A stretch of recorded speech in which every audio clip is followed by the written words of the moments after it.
स्नेह की प्रविचारणा। प्रविचारणा की बात करें तो स्नेहपान किया जाता है, वमन और विरेचन जब पेशेंट को कराया जाता है तो 5 दिन 7 दिन स्नेहपान किया जाता है, तो मेडिकेटेड घी पिलाया जाता है। बहुत सारे लोग, हम लोग घी यहाँ पिलाते हैं तो 25 ml, 50 ml, 75 ml, 100 ml, 125 ml, बहुत ही रेयर है जो इसके ऊपर जाता है। तो बहुत सारे लोग हैं ना प्लेन घी पी लेते हैं, बहुत सारे लोग नहीं पी पाते हैं। अब जो नहीं पी पाता तो उसको क्या करना पड़ेगा कि चल यार, दाल में मिला के ले ले, सब्जी में मिला के ले ले, खीर में मिला के ले ले, मतलब भाई हमें शरीर का स्नेहन करना है, लेकिन वो घी को कैसे न कैसे उसको खिलाना है। अब वो पूरा का पूरा स्नेह नहीं पी पा रहा है, तो इसकी प्रविचारणा, प्रविचारणा मतलब प्रिपरेशंस, डिशेस, ऐसा आचार्य चरक ने बताया कि भाई ये 24 तरह की प्रविचारणा दे रहा हूँ, प्रिपरेशंस दे रहा हूँ, रेसिपीज, आप इसको इन द सेंस रेसिपी भी कह सकते हो कि ऐसे आप उसका स्नेहन कर सकते हो। ये 24 के अलावा जो हमें तो नहीं मिली भाई, जो आचार्यों ने लिखी हम उसको फॉलो करते हैं। इसमें पता है सबसे प्रधान कौन सी है इन 24 प्रविचारणाओं में? सबसे प्रधान, या फिर जिसको हम कहते हैं अच्छा, प्राथमिक कल्पना। अन्न हुआ।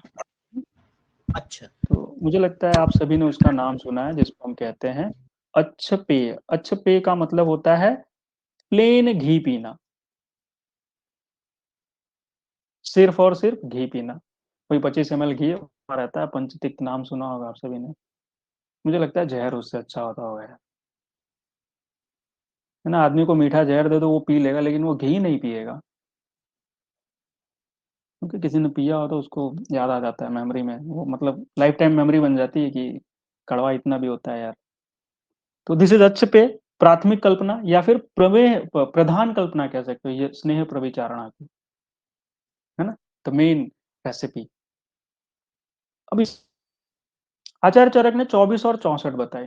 ये जो 64 है ना, रस के अनुसार है। आचार्य चरक भी वही कहना चाहते थे बट उन्होंने लिखा नहीं, तो 24 भी है और 64 भी है।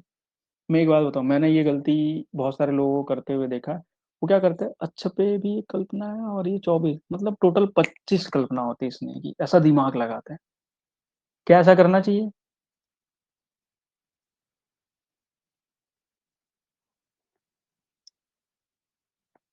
ऐसा करना चाहिए क्या? नो। नहीं करना चाहिए। स्नेह की प्रविचारणाएं 24 ही है, आप अपना दिमाग मत लगाओ। जो लिखा है वही करना है, उतना ही याद रखना है, जोड़ घटाव मत करना। Okay, so please keep in mind, over smart या फिर एक्टिव मत बनो, जो लिखा है उतना रट लो। आचार्य काश्यप ने स्नेह की प्रविचारणाएं 20 बताई, ये कई बार आ चुका है एग्जाम में, क्योंकि ऑड नंबर है, मतलब ट्रैक से हट के है तो पूछा जाता है। स्वेदन की बात करते हैं, अब भाई स्नेहन कर लिए तो स्वेदन की भी बात करनी पड़ेगी, है ना। सो यहाँ पर स्वेदन की बात की जा रही। अब स्वेदन में दो टाइप है, डायरेक्ट हीट का कांटेक्ट और इनडायरेक्ट हीट का कांटेक्ट, दो चीजें हैं, है ना।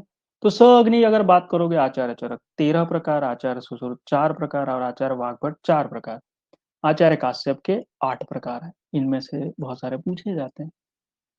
आचार्य सुश्रुत और वाग्भट के आजकल केरलीय पंचकर्म उसमें ज्यादा यूज होते हैं। आचार्य चरक थोड़े से, इनका बड़ा सा हॉस्पिटल रहा होगा भाई, इन्होंने बना के रखा तगड़ा एकदम, बहुत ही खतरनाक सा। तो 13 प्रकार के बताया, क्या चाहिए 13 प्रकार के करने के लिए? अब पढ़ोगे, डिस्क्रिप्शन आप सभी ने पढ़ा होगा स्वेदाध्याय, तो समझ में आएगा आपको थोड़ा। निरग्नि स्वेद की अगर बात की जाए, जिसमें अग्नि की जरूरत नहीं पड़ती है, तो आचार्य चरक एज वेल एज अष्टांग हृदय, दोनों जन ने 10 टाइप बताए। आचार्य सुश्रुत की अगर आप बात करोगे, 7, ऐसा कहीं लिखा नहीं है लेकिन इसको काउंट किया गया। आप जब सुश्रुत संहिता चिकित्सा स्थान में जाके उन्होंने बताया, वहां पे जब आप काउंट करो तो गिनने पे 7 आता है, ऐसे वहां पे आया। अष्टांग संग्रह की अगर हम बात करें तो 11 है, और अष्टांग हृदय की अगर हम बात करें तो 10 है। स्वेद, निरग्नि स्वेद के प्रकार, है ना, निरग्नि स्वेद के प्रकार। अष्टांग संग्रह 11 और अष्टांग हृदय 10, इतना याद रखना है। नीचे आते हैं हम लोग, सिरो रोग की बात करते हैं। तो सिरो रोग में देखो यहाँ पे लिखा है आचार्य चरक के 5 सिरो रोग, वातज, पित्तज, श्लेष्मस, सन्निपातज और कृमिज, है ना। जितना लिखा है वही याद रखना है, उससे ज्यादा नहीं। ये 5 टाइप इन्होंने सिरो रोग के बताए। आचार्य सुश्रुत, ठीक है। वातज, पित्तज, कफज, सन्निपातज, कृमिज को हम पहले ले आते हैं, बाद में क्षयज रखते हैं क्योंकि अलग है। तो क्षयज हो गया। देन उन्होंने सूर्यावर्त, अनंतवात, भावभेदक और संखक इसको बताया, है ना। और यहीं पर आपको ऐड कर लेना है रक्तज। यहाँ पे लिखा 10 है, रक्तज ऐड करो ना तब 11 हो जाता है। ओके। तो ये थोड़ा सा नाम आपको याद रखना है, फिर से मैं बताता हूँ। आचार्य सुश्रुत सिरोरोग 11, वातज, पित्तज, कफज, सन्निपातज, कृमिज, क्षयज, रक्तज, सूर्यावर्त, अनंतवात, अर्धावभेदक और संखक। अन्य तो वात कहाँ की व्याधि है? नेत्र रोग। मैं जानबूझ के पूछ रहा हूँ, कहाँ की व्याधि है? नेत्र नेत्र वाली। मुझे आप लोगों से ये आंसर नहीं है। नहीं, फर्स्ट ईयर फाइनल ईयर वालों से ये पूछ नहीं रहा हूँ, आप सभी पढ़ चुके हो।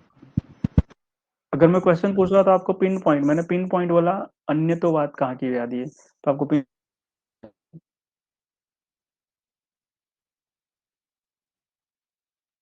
सिंपल क्वेश्चन थोड़ी पूछेगा कि नेत्र की है, नासा की है, सिरो रोग है, कहाँ की व्याधि है।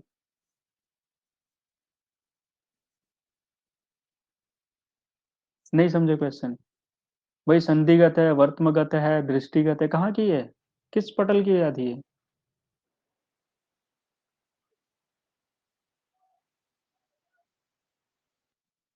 सर्वगत।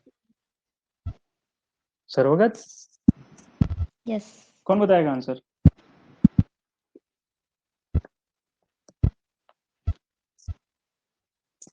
अन्य तो बात कहाँ की व्याधि है?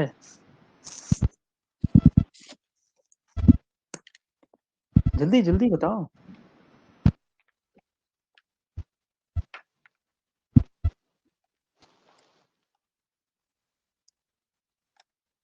कोई बोल नहीं रहा है, खतरनाक साइन दे रहे हो आप लोग। मैं सर्वगत इतना की है। हार्ड। सरोगत 2 जन बोल रहे हैं, और कोई? और कोई अपने विचार मंतव्य रखना चाहेगा?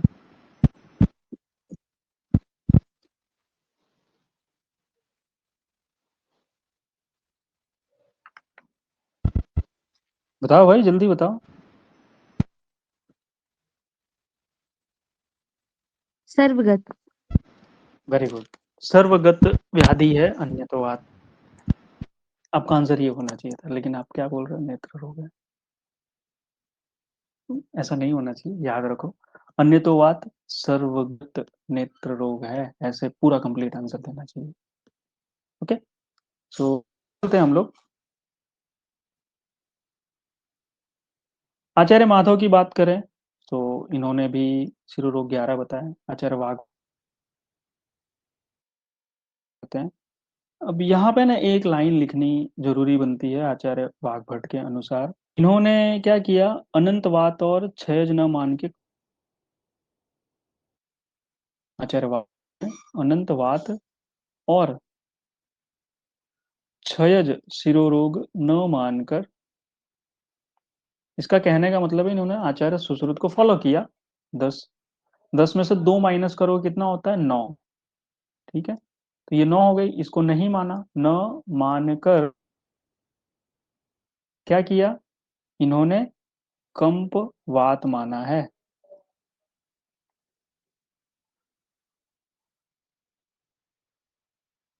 This is what you have to memorise.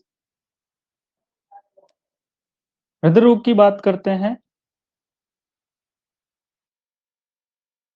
वातज, पित्तज, कफज, सन्निपातज और क्रीमिज, इसको याद रख, है ना। आचार्य सुश्रुत ने 4 बोला, सन्निपातिक नहीं माना। भाई मैंने नहीं देखा, नहीं मानता, ऐसे आचार्य सुश्रुत। आचार्य सुश्रुत या फिर सुश्रुत संहिता है जो ना प्रत्यक्ष प्रमाण पे पूरी, सर्जन ऑलवेज देखता है वो करता है, वो इफ बट पे नहीं चलता। कभी किसी सर्जन से आप मिलो, आपको उसके अंदर की ये क्वालिटी समझ में आएगी, है ना। सर्जन फिलोसॉफी नहीं झाड़ता है, मेडिसिन वाले उनका सोचने का नजरिया ऐसा होता है। बट सर्जन सर्जन है भाई, वो प्रत्यक्ष जो दिख रहा है वो कर रहा है, टेक द डिसीजन। पीड़िका की बात करते हैं, तो आचार्य चरक ने 7 प्रकार की प्रमेय पीड़िकाएं की वर्णन किया हुआ है। ओके, इसका कोड मैं बता देता हूँ, आचार्य चरक का कोड बता रहा हूँ। 7 प्रकार जो है ना, तो इसको कोड बनाया हुआ है स क जा, एक एक अल्फाबेट लिया है। देखो जैसा अल्फाबेट है ना वैसे ही नाम है, छोटा है तो छोटा होगा, बड़ा है तो बड़ा, नहीं तो आप इसको गलत कर दोगे। बहुत ही ब्रीफ में ये कोड लिखे हुए हैं, सकजा सवी अवी। किसी को नाम पता है? मैं नाम ऐसे बताता हूँ, सरसपिका, कच्छपिका, झालिनी, और किसी को मालूम है?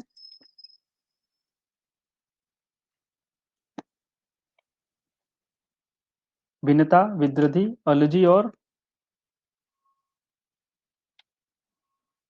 स।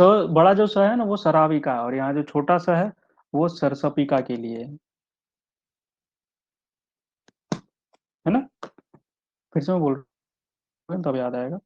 सराविका, कच्छपिका, झालिनी, सरसपिका, विनता, अलजी, विद्रधि, ये 7 क्या है आचार्य चरक के अनुसार प्रमेह पीड़िका है। इन 7 से जो सकजा है, सकजा मतलब सरसपिका, कच्छपिका और जालिनी, ये दुसाध्य है।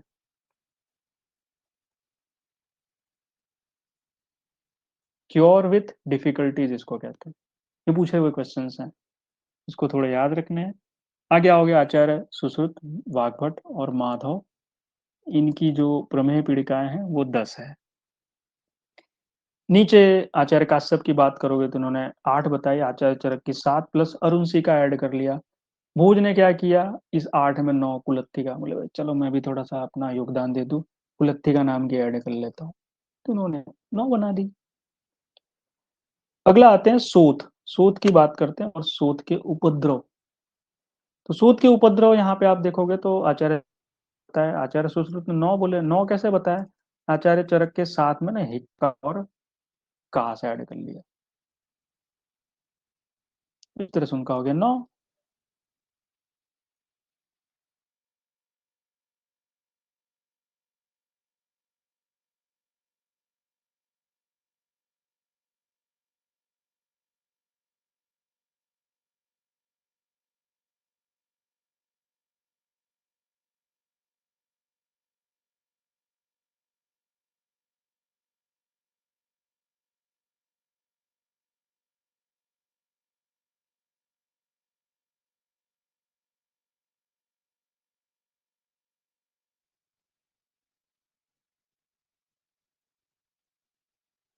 तो नेक्स्ट जो था ना, हम लोग बात कर रहे थे अंतर्विद्रधि के स्थान पे।